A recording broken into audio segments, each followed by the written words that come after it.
Good afternoon. In Revelation chapter 3, uh, in particular verse 15 through,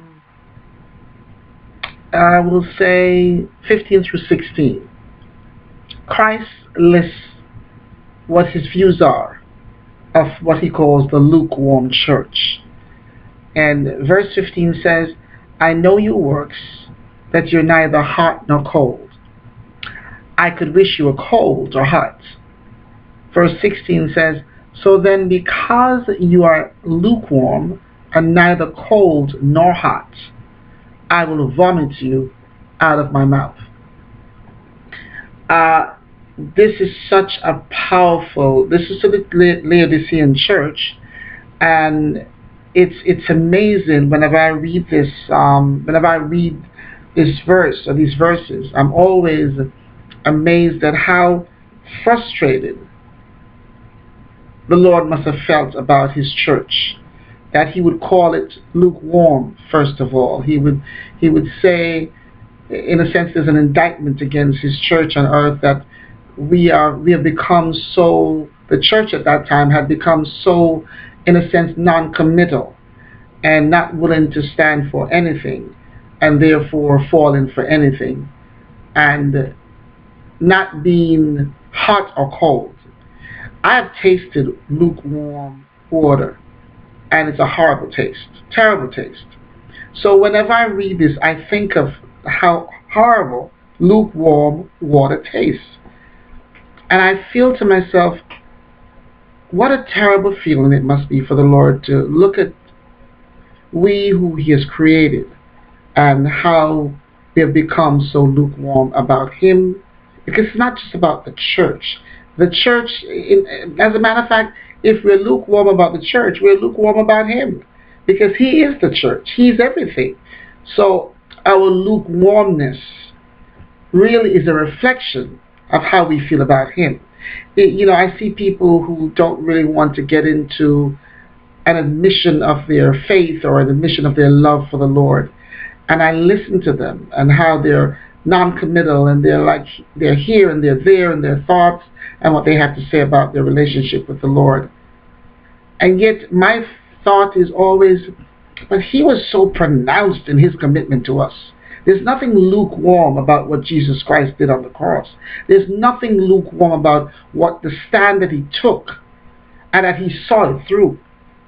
I mean, he was clearly hot for us, that he took the stand, and there was nothing about his actions that suggested, I'm not sure I want to do this. Even when he asked his Father, even when Christ asked his Father in the Garden of Gethsemane, if it be your will, you can remove this bitter cup from me.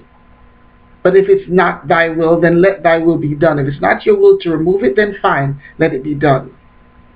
And what that tells me about him, the human part of him was just so human that he had to say what he was thinking.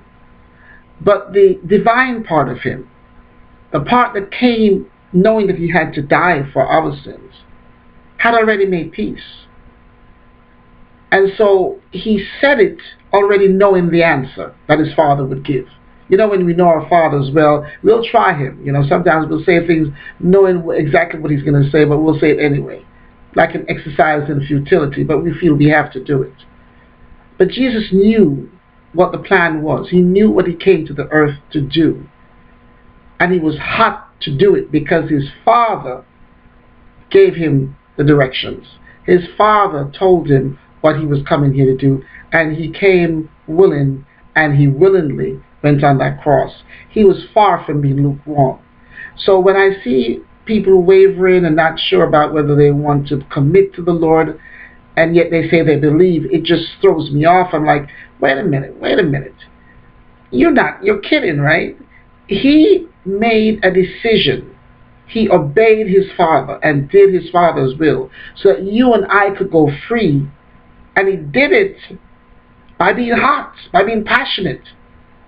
And yet you and I and so many people get into this, well, I'm not sure, and if I really go all the way, people are going to make fun of me, and I'm going to lose my friends, and all these nonsensical reasons that we give for not being hot.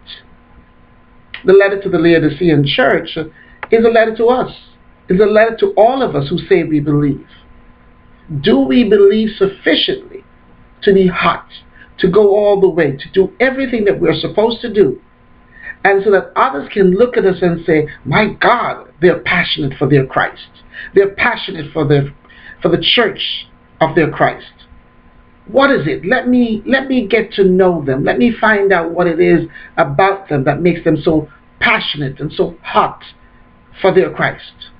And that's how disciples come about. That's how we get new disciples. That's how people, believers, they come to be by looking at us, by tasting of what we say and what we do, and finding out if it's lukewarm or hot.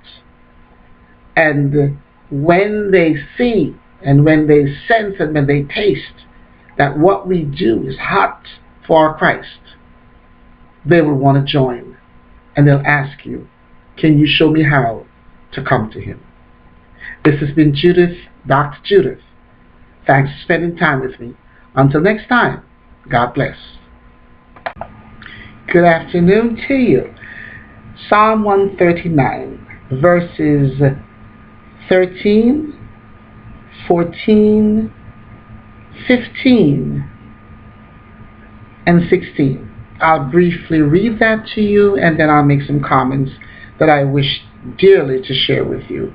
By the way, I'm Dr. Judith Barnes. Psalm 139, verse 13 says, for you formed my inward parts. You covered me in my mother's womb. I will praise you, for I am fearfully and wonderfully made. Marvelous are your works, and that my soul knows very well.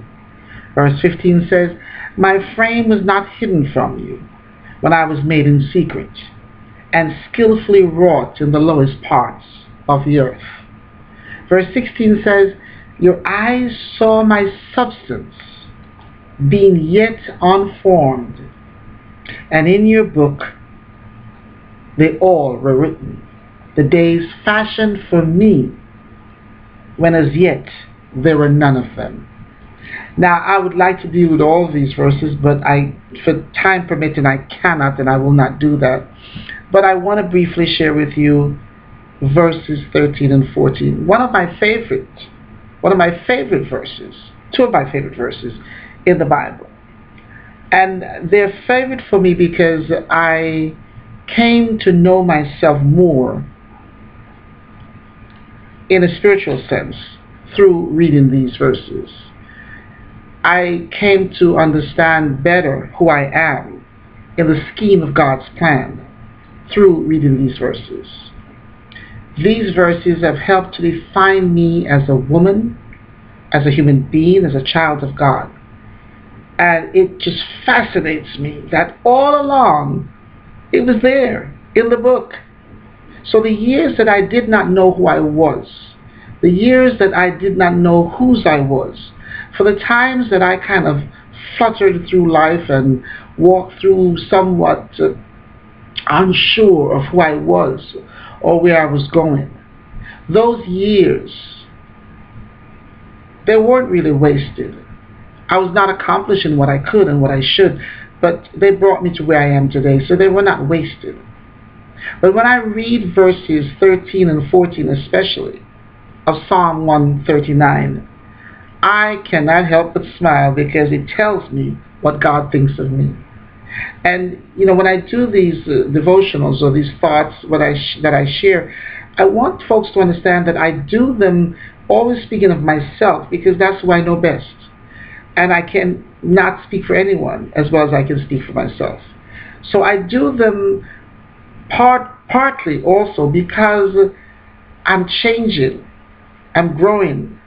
And as I'm changing and growing, I'm giving you the benefit of that change and that growth. And I'm sharing with you just how The Bible will affect us and will impact us when we take it on literally and start applying it to our lives. When we start accepting that James 1:22 that says we should be just not hearers of the word, but we should be doers of the word.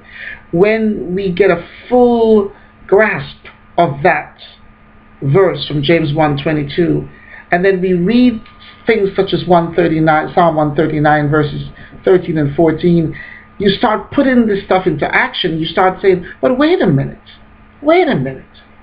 So this is what God says about me. So I personalize, and that is the best way for me, because I'm learning. And hopefully as you watch and listen to me, you will learn and you'll grasp some of this information, all of this information, because it's His word. These are just my thoughts about His word and how they impact me. So hopefully those that listen and watch will do the same. And so you'll be able to tell somebody else what it is that you've learned from this Bible, this awesome book.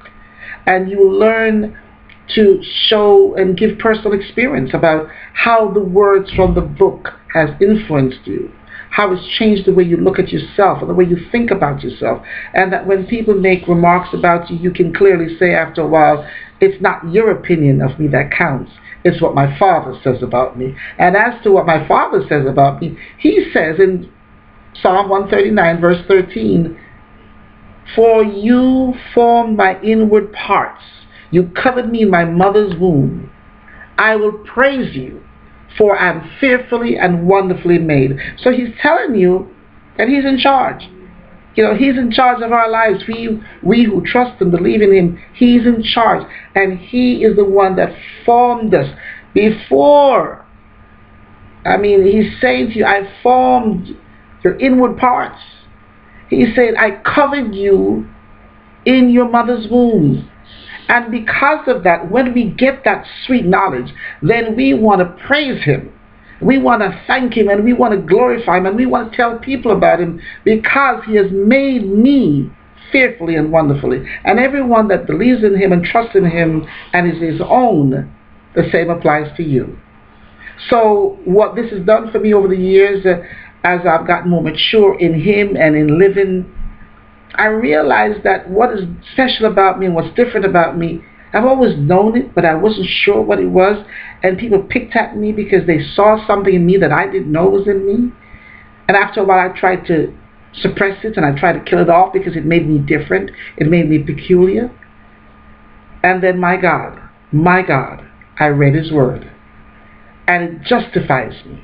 It gives me the authority to say, I am fearfully and wonderfully made. That's what His word says about me as a believer. So He says the same about you as you believe and trust in Him.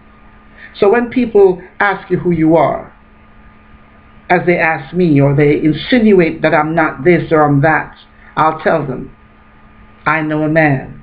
His name is Jesus. And He tells me who I am.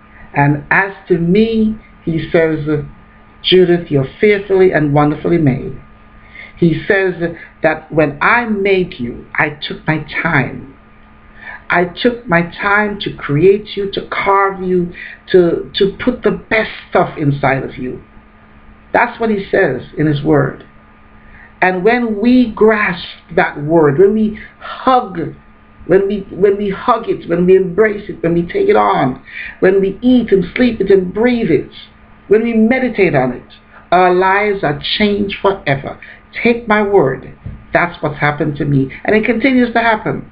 I'm taking Him at His word, where He says I'm fearfully and wonderfully made. And He says that, listen, I made you in secret.